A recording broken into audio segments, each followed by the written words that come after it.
So, with the next poem, we're gonna go for Yuri again.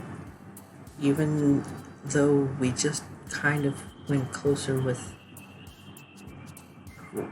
what's her name? Sayori. So, big words. Entropy. I'm gonna say hopeless? No. Massacre, we definitely know is one. Disarray is one. Philosophy is one. Heaven Sent is definitely one. Anime. I already know that would be towards Natsuki. Indulgent, I think that's it. Incongruent. Misfortune? No. Dang. Unrequited? No, dang it. Variance? Yeah. Crimson, because her poem's literal name was about a crimson eye.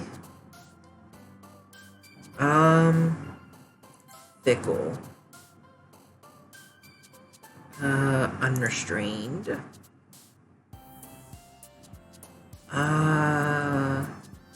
Contamination. Vivacious. Vacuous.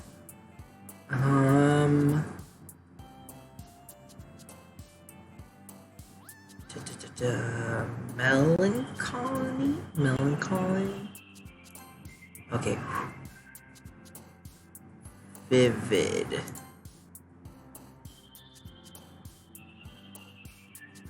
Frightening. Graveyard. Whew. Okay. I didn't want to get too many wrong. Because, of course, we're going down the Yuri route. Oh man. I'm the last one here again. Don't worry, I just walked in too. You were practicing piano again? Aw. She's trying to impress us. Yeah. You must have a lot of determination, starting this club and now picking up piano. Well, maybe not determination, but I guess passion. Remember that the club wouldn't be here if it weren't for all of us, or all of you. And I'm super happy that you're all willing to help out for the festival too. I can't wait for the festival. It's gonna be great. Were you complaining about it just yesterday, Natsuki? Well, yeah. I'm not talking about our part of the festival. But it's a whole day of school where we get to play and eat all kinds of delicious food. You sound like a bit like Sayori all of a sudden. Monika, do they usually have fried squid? Squid? It's a pretty specific thing to look forward to. Oh, come on. Are you saying you don't like squid? You of all people? I didn't say I don't like it. Besides, what do you mean, you of all people? Because it's right in your name. Monika. That's not how you spell my name at all. Also, that joke makes no sense in translation. I wonder if that means if that's like a game joke or not. Because, of course, in a different language,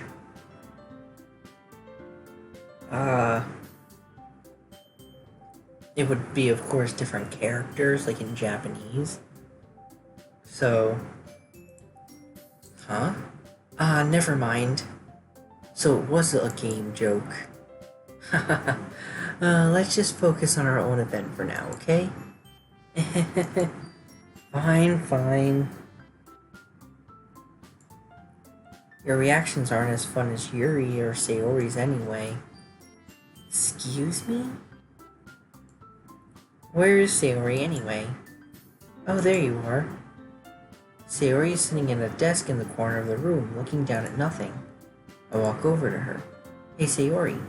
I wave my hand in front of her face. Eh? You're spacing out again.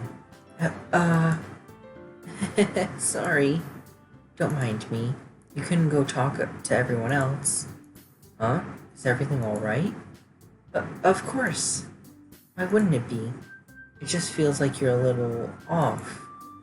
Sorry for assuming things. Geez, you worry too much about me.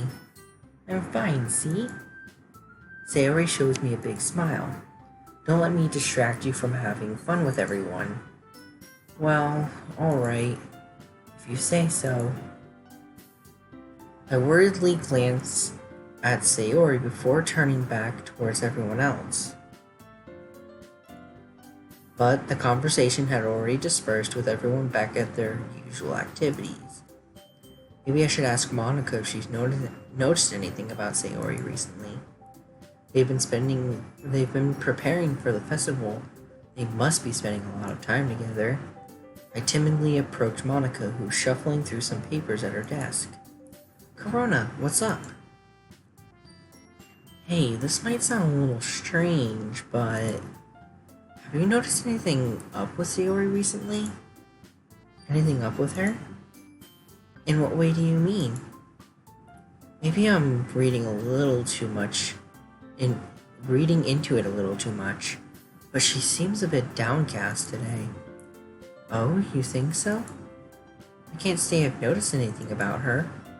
Monika peers across the room at Sayori, who is idly dragging a rubber eraser up and down on her desk. Maybe there is something on her mind. I'm surprised I'm not the one asking you, Corona. You certainly know her a lot better than I do. Yeah, but she's never really like this. She's always talked to me about things that bothered her. But this time, when I asked her, she was really dismissive. Sorry, I know it's not your problem.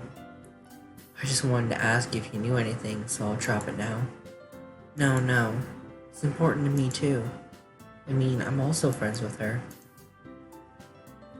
And I also care about the well-being of my club members, you know? Maybe I'll try talking to her myself. Are you sure about that? She seems like she wanted to be left alone. Are you sure? Maybe she just has a hard time bringing it up with a person of interest. Person of interest? What do you mean by that? I'm saying that maybe the thing on her mind is you. Me? How on earth would you come to that conclusion? Well, I probably shouldn't say much more, but Sayori talks about you more than anything else, you know? She's been much more happier ever since you joined the club. It's like an extra light was turned on inside of her. What? No way. Sayori is always like that. She's always been full of sunshine. It's not any different now than it has always been. Always has been. You're so funny, Corona. Have you ever thought that you've always seen her so cheerful? Because that's how she is when she's around you? I mean... I said too much. I'm sorry, what do I do now? What do I know anyway? I didn't mean to jump to conclusions, so you should just forget about what I just said. I'll try to talk to her, so try not to think about it for now. Alright. Monika smiles meaningfully. I know she said forget about it, but I already know that I won't be able to get her words out of my head. Monika stands up from her desk and walks across the room to where Sayori is sitting. I watch her kneel down next to Sayori and gently talk to her. But she's keeping her voice so quiet that I can't hear from here. I sigh and sit myself down. I know Sayori told me not to worry about her. and have fun with everyone else. That's impossible to do when she's behaving like this. Exactly how much do I care about her that I'm letting this weigh me down so much? Now it feels like I'm the one behaving out of the ordinary. But there's nothing I can do besides wait for Monika. Why does it feel like I'm being watched? I glance around the room. Suddenly, I notice Yuri peering at me from over her book. She looks awake just as quickly and with a flustered look on her face. I realize that she won't get anywhere like this. I never really seen Yuri approach anyone or start a conversation on her own accord. So, I have no choice but to approach her myself. By now, it's a little easier for me to do that. I stand up from my desk and sit in one next to her. I didn't mean to bother you or anything. Relax, you didn't do anything. But I could tell that you wanted to be alone with your thoughts. Alone with my thoughts? How were you even able to tell that I was thinking like that? Well, it's something that I do a lot. So it wasn't hard for me to spot based on your posture and expression. Not like I was staring or anything. I didn't do anything creepy like that. In any case, I guess you were right. I'm sorry if I caused you any concern. Don't apologize. Your troubles are only the concern of those who willingly share in that concern. Of course, there are certainly those who find the most comfort in keeping to themselves. But if you would prefer to share what's on your mind, then I would be glad to listen. It's really not that big of a deal. I was just feeling a bit uneasy about Sayori. Sayori? Yeah, she seems a little off today, but when I asked her about it, she didn't want to admit it to me. So I can't help but wonder if something happened to her. Oh? That's quite romantic. Eh? Sorry. I didn't mean to say something stupid. It's not that, I just didn't want you to misunderstand. Sayori and I just have been friends for a long time, that's all. Ah, I see. Then perhaps it's unusual for her to be dismissive to you about her feelings. Or maybe I'm just reading into it a little too much. Corona, the world is full of meaning, often hidden deep beneath the plain sight. And there are many untold mysteries behind every person, no matter how well you may know them.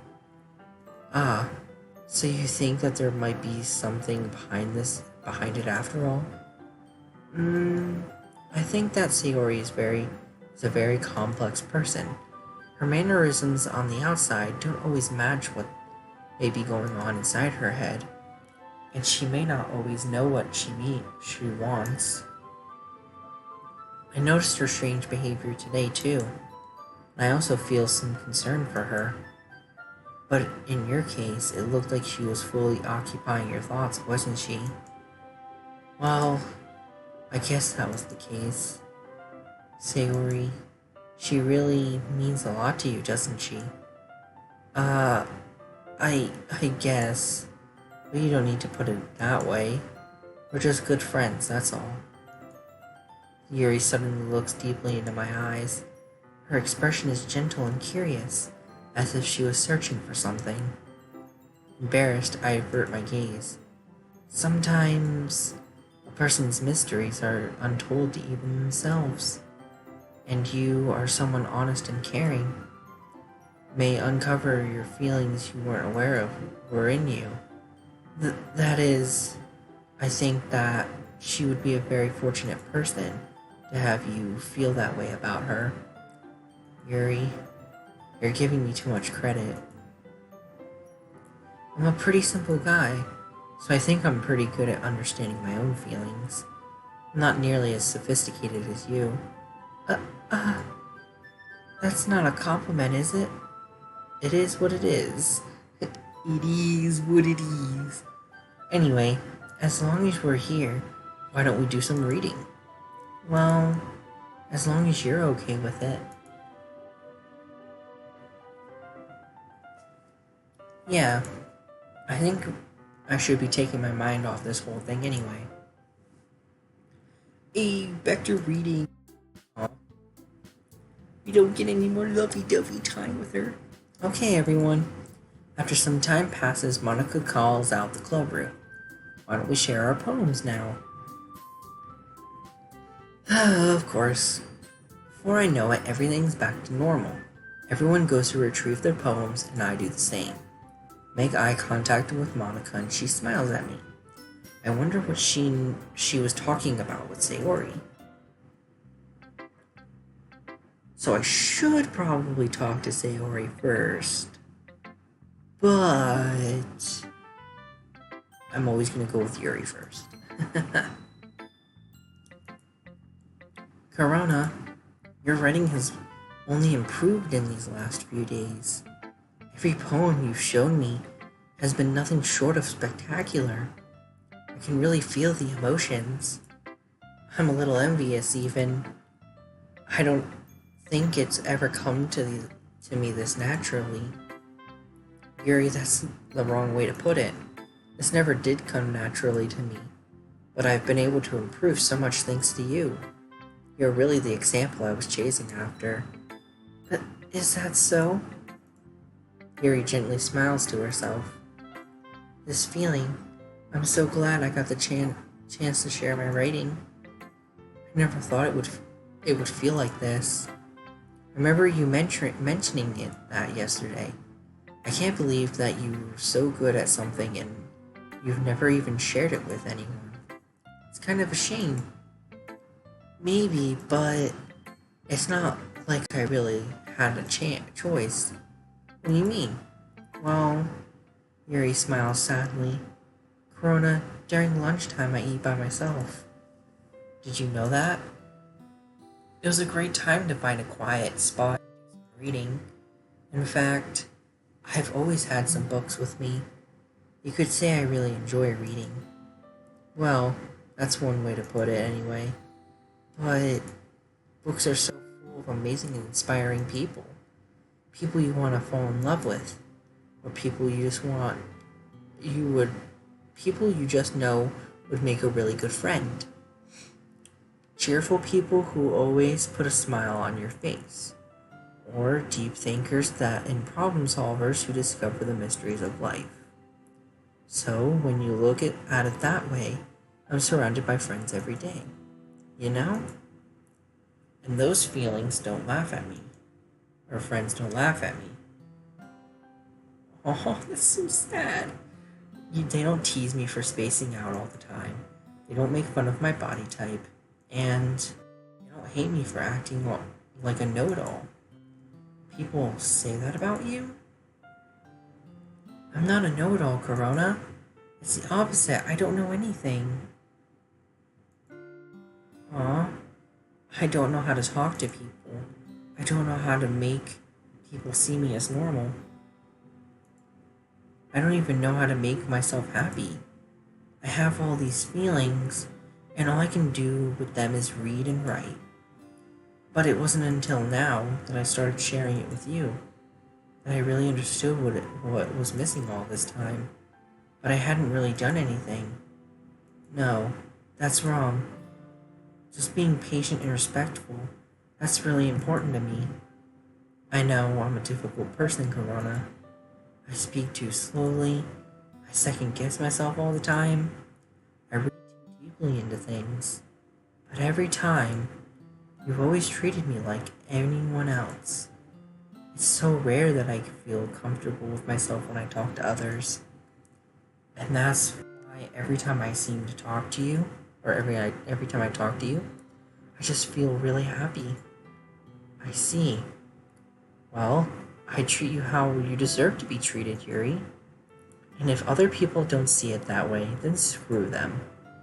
I mean, I joined this club hoping I would make friends, and I say I would have had at least one success, wouldn't you? Uh, um, if you put it that way, yeah. We really are friends now, aren't we? Yuri puts her head in her hands, but this time she's smiling as she does it.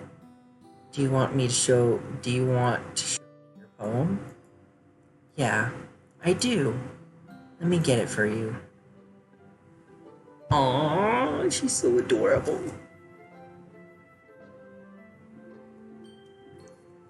Alright. Ghost Under the Light Part 2. The tendrils of my hair illuminate beneath the amber glow. Bathing in the distance, a blue-green light flickers. A lone figure crosses its path, a silhouette obstructing the eerie glow. My heart pounds, the silhouette grows closer. I open my umbrella, casting a shadow to shield me from visibility. But I am too late. He steps into the streetlight. I gasp and drop my umbrella. The light flickers. My heart pounds. He raises his arm. Time stops. The only indication of movement is the amber light flickering against his outstretched arm. The flickering light is in rhythm with the pounding of my heart, teasing me for succumbing to this forbidden emotion. Have you ever heard of a ghost feeling warmth before? Giving up on understanding, I laughed. I laugh. Understanding is overrated. I touch his hand. The flickering stops. Ghosts are blue-green. My heart is amber. Finishing the poem, I start to hand it back to Yuri, but instead of taking it from me, she looks away. Do you dislike it? Ah, no, of course not. I just don't really know how I should respond. Despite Yuri's poems usually being cryptic, it wasn't hard to figure out what this one was about. I don't know if I'll be able to explain this one. That's fine, I understand this one. Yuri's having an even harder time speaking than usual. Does this one mean a lot to you? Yuri nods. She's adorable. I'm not really good with words, but I'm happy that you shared it with me. So, thank you. And I hope that we get to keep spending time together. Despite my inability to make eye contact, I see a faint smile emerge on Yuri's lips. I once again try to hand the poem back to her, but instead, Yuri gently takes my hands and pushes them back towards me. I hesitate in response to her warm touch. You can, the poem is... Once again, Yuri fails to form a complete sentence. You mean I can keep it? Yuri nods. I'd love to. Again, Yuri faintly smiles as if she wants me to notice. You always make me feel nice. I know I'm not good with people, but I hope that I can return the favor sometimes. Yeah, don't worry. I think you did a good job. Yuri finally turns back towards me. I guess we should move on before Monika says something. But I'm sure we can talk again later. Yeah, I'm sure we will. With that, Yuri timidly smiles at me, and I return to my seat so I can put her poem away. Aw, such adorableness. Her poem was about loving us. We'll save this though. And end this video off again.